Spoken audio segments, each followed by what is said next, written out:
Are there any world markets that are not Fed linked? Our chief equity strategist and economist, John Blank, wrote recently that investors have been scouring the globe for shelter from turbulence in U.S. markets shaken by the Fed's reluctance to cut interest rates. John's here with more on that now. John, have those investors found that shelter yet? And if so, where? I think they're finding it everywhere, Terry, because the Latin American countries have cut interest rates, policy rates, and Europe has in part cut policy rates. And Japan has a huge depreciation going down with its yen, and the Chinese are actually doing some internal stimulus as well. So the basic thing that why the external markets are getting a bit everywhere is because we are holding rates high, our Federal Reserve, and the rest of the world is basically not. So diversification has always been key in investing, but you wrote recently that a portfolio from Wall Street's swings is tough to insulate. Is it tougher these days than ever before? I don't think so, Terry. I mean, we got a VIX that's really down to the 12 area right now at the highs. So it's not clear that we have any more greater volatility than before. So, what needs to factor into investors' broader market considerations and thinking these days that maybe didn't before? I think, Terry, since 2014, when Russia invaded the Crimean Peninsula of the Ukraine, the disinformation that has been propagated across all media channels, particularly business media channels, even politics, of course, but business media as well, has now been penetrated by all these groups, Chinese groups and Russian groups and Iranian groups and other groups. So, and it's just getting more intense, particularly in front of elections. So you have to keep that in mind. I really do think that has been a sea change in the last 10 years. Various central banks met recently to make their monetary policy decisions. How are the world markets Fed linked? Well, they're Fed linked because they cannot get a difference between Fed rates and their own policy rates that is too wide or will move their currencies around too much. So, for example, Australia in particular is very tied to what the Fed does. And most of the meetings that are Fed tied will happen, a day or two after the Fed decisions are made, meeting by meeting. So, for example, when the Fed reports on a Tuesday, then the BOJ will report on Thursday and the BOE will report on a Friday. So they're completely Fed linked and the Fed leads. Have the stock and bond markets adequately assessed how much leeway the U.S. Fed has to cut its policy rate this year?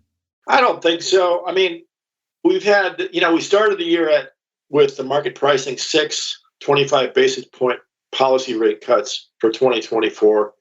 And now at, the 4.4 or 4.5 in the 10-year, we're looking at basically 3 or so. So the market's been wrong by at least 3 now.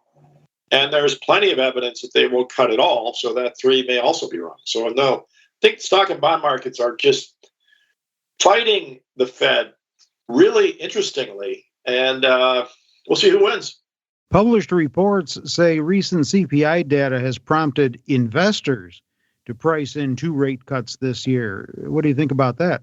Well, that's the Goldman Sachs consensus, and they still published even this morning that they think 2 rate cuts will come, one starting in July. I would be different from Goldman in that I think if you're going to get 2 rate cuts, and you might get a SEPTES. I think July is completely off the table. It's only 6 weeks from now, and I just don't understand why they need to move it forward. I just think the Fed, Chris Waller in particular, who I respect a lot on the Fed, is saying we need multiple months of data, and frankly, I'm in sync with him, and I'm not in sync with Goldman. Stocks seem to have recovered from their April doldrums. Have the Q1 earnings been enough of a catalyst to keep the market moving higher going forward, or is the market going to need to take another breather here in the near term? Well, Terry, Q1 earnings, roughly speaking, year on year, are up 5%. 5% with a 3% CPI, consumer price inflation, and 2% means 2% real growth. So we're at long-term trend growth, and the market's capturing it. But we're at rich valuations, and a lot of the valuations are driven by NVIDIA.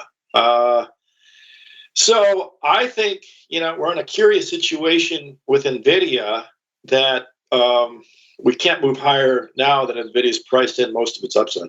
Yeah, we're going to talk about NVIDIA here in a moment. Is there any chance, first, though, that the market is going to get ahead of the Fed on rate cuts as it did earlier this year? Oh, there's absolutely a huge chance it is getting ahead of the Fed. I mean, I'd still got it pricing in 3 this year, Terry.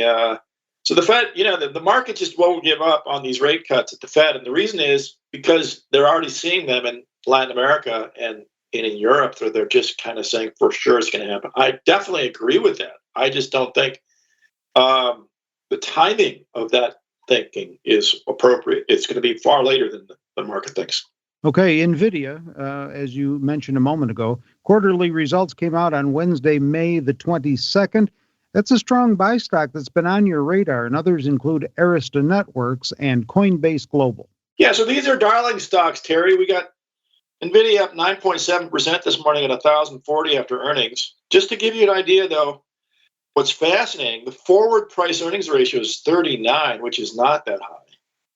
Expected 3 to 5 year earning race is 31, which is fairly close to that forward P, which is traditional for a growth stock. And the PEG ratio, 1.25, which is actually good. So there's actually good news out of the metrics, share metrics for NVIDIA. Okay, Arista. Arista Networks, same trade, different story, minus 7.5% today, Terry. Forward PE of 40, much like NVIDIA, but the expected earnings growth is only 16, and the PEG ratio is 2.55. So here we got an example where NVIDIA might be, underpriced, but the rest of the market trades that are going up with NVIDIA is overpriced. And that is interesting. So in Arista Networks at these levels, I'm not a buyer. And Coinbase Global. Coinbase Global, I have a forward PE of 32. F for growth, F for value. This stock is probably also overvalued. It's been running up on the Bitcoin trade. And I generally don't believe that we can get it much higher from these levels. So I'm, again, like Arista Networks and Coinbase, I'm a seller of Coinbase at these levels. And the market today is down 3.3% on Coinbase Global. That tells you that I'm in sync with the market, not outside of it. And today is May the 23rd for those who follow on the calendar. Our chief equity strategist and economist John Blank on the world markets. With John, I'm Terry Ruffalo.